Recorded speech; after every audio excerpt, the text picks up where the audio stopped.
মেদিনীপুর শহরে bank of India officers অ্যাসোসিয়েশনের পক্ষ থেকে একটি হোটেলে সাংবাদিক বৈঠক করেন all India national bank officers ফেডারেশনের সর্বভারতীয় সাধারণ সম্পাদক সঞ্জয় দাস। তিনি বলেন, কেন্দ্রীয় সরকার প্রতিনিয়ত ব্যাংককে বেসরকারীকরণের হুমকি দিচ্ছেন। কেবলমাত্র সরকারি ব্যাংক পরিকাঠামোর ওপর নয়, সমস্ত জাতীয় অর্থনীতির উপর ও বড় আঘাত। বিভিন্ন ধরনের কেন্দ্রীয় সরকারের প্রকল্প, এমনকি রাজ্য সরকারের বিভিন্ন জনকল্যাণমূলক প্রকল্প যথা লক্ষ্মীর ভাণ্ডার এই জাতীয়কৃত ব্যাংকগুলির মাধ্যমে বাস্তবায়িত হয় এবং বর্তমান দিনেও গ্রাম অঞ্চলের মানুষের কাছে এই সরকারি ব্যাংকগুলি একমাত্র ভরসা। তাই গ্রাম অঞ্চলের সরকারি ব্যাংকের কথা মাথায় রেখে গত বছর অর্থমন্ত্রী ঘোষণা করেন যে কিষাণ ক্রেডিট কার্ডের মাধ্যমে আরও বেশি সংখ্যক কৃষকদের অন্তর্ভুক্ত করতে হবে। কেন্দ্র সরকারের অন্যান্য উপদেষ্টা মণ্ডলী ব্যাংক বেসরকারীকরণের মন্ত্র জপ করে চলেছে। গত কয়েক অর্থ বছর জুড়ে ক্রমাগত লাভ করা সত্ত্বেও কেন সরকারের কাছে দেশের অর্থনৈতিক মেরুদণ্ড এই সরকারি ব্যাংক এর অবসান করার চেষ্টা করা হচ্ছে। মাঝে মাঝে ব্যাংক বেসরকারীকরণের বেড়াল ঝুলি থেকে বার করা হচ্ছে। সেই নিয়েই আমাদের ক্রমাগত প্রতিবাদের রাস্তা বেছে নিতে হবে এবং জাতীয় সম্মুখ বিনাশের প্রচেষ্টার বিরুদ্ধে পথে নামতে হবে। সংগঠনের পক্ষ থেকে কর্মীর সংখ্যা কমে আসার বিষয়ে চিন্তা প্রকাশ করা হয়। সংকুলন আমাদের কিন্তু নেই। কর্মী সংখ্যা যে পরিমাণে থাকার দরকার সেই সংখ্যায় কিন্তু আমাদের কর্মী সংখ্যা নেই।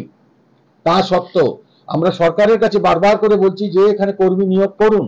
এই কর্মী নিয়োগ, রাষ্ট্রীয় ব্যাংকে কর্মী নিয়োগই হচ্ছে ভারতবর্ষের যে বেকারত্বের যে সমস্যা, সেই সমস্যা সমাধানের একটা প্রধান রাস্তা। সেই সঙ্গে সঙ্গে সাধারণ মানুষকে যে গ্রাহক পরিষেবা দেওয়া, যদি কর্মী নিয়োগ করা হয় তাহলে গ্রাহক পরিষেবাটা আরো ভালো হতে পারে। কিন্তু এদেরকে আমরা বোঝাচ্ছি যতদিন না পর্যন্ত কর্মী সেই সংখ্যায় যখন আসছে, তোমাদেরকে এক একজনকে যেখানে 10 জনের কাজ সেখানে কিন্তু 2 জনে করছে। সেই তাদেরকে যাতে আমরা বলতে চাইছি, তাদের মনের মধ্যে যে মানসিক যে দৃঢ়তা তৈরি করতে চাইছি যে তোমরা এখন বর্তমান যে পরিস্থিতি তাতে কিন্তু গ্রাহক পরিষেবা ভালো করে দিতে হবে। কারণ হচ্ছে সরকারি ব্যাংককে আমাদের বাঁচিয়ে রাখতে হবে। সরকারি ব্যাংককে বাঁচিয়ে রাখার জন্য আমরা যেহেতু অঙ্গীকারবদ্ধ, সরকার যা করছে করুক, আমরা তার সঙ্গে সঙ্গে আমাদের যে দায়বদ্ধতা, সেই দায়বদ্ধতা থেকে সাধারণ মানুষের পাশে দাঁড়িয়ে গ্রাহক পরিষেবাকে আরো ভালো করতে হবে। কারণ হচ্ছে এই অল্প সংখ্যক কর্মী নিয়ে বৃহৎ একটা কর্মকাণ্ড করার ক্ষেত্রে গিয়ে দেখা যাচ্ছে বিভিন্ন অফিসারদের মানসিক অবস্থা কিন্তু সেখানে অত্যন্ত দৈন্যতার দিকে যাচ্ছে। মানসিকভাবে তারা ভেঙে পড়ছে, শারীরিকভাবে তারা ভেঙে পড়ছে।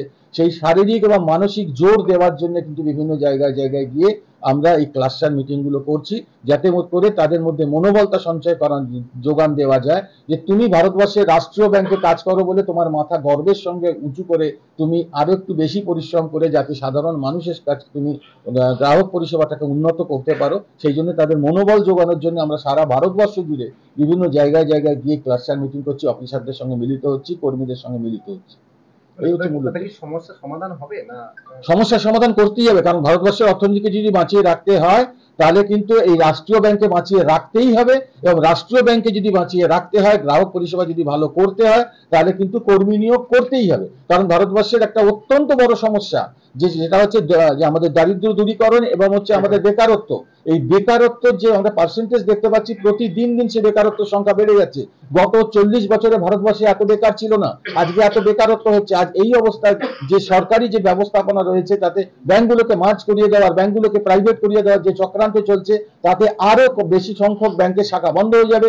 আরো যারা শিক্ষিত যুবক যুবতীরা যারা ব্যাংকে কাজ করছেন তাদের কাজ চলে যাবে, এবং যারা আগামী দিনে পড়াশোনা করছেন যে একটা কর্মসংস্থানের জন্য, তাদের কিন্তু সেই কর্মসংস্থানের রাস্তাটা বন্ধ হয়ে যাবে, যার ফলে ভারতবর্ষ কিন্তু একটা অন্য খাতে বইবে। এটা আমরা চাই না। এর বিরুদ্ধে কিছু না কিছু ব্যবস্থা গ্রহণ করতেই হবে। সরকারের সৎ মতি হোক আমরা চাই, না হলে কিন্তু আমরাও কিন্তু আন্দোলনের মধ্যে দিয়ে, আমরা অতীতেও কিন্তু আন্দোলনের মধ্যে দিয়ে বিভিন্ন কিছু হাসিল করেছি। আগামী দিনেও কিন্তু আমরা আন্দোলনে নামবো এই কর্মী নিয়োগের জন্য।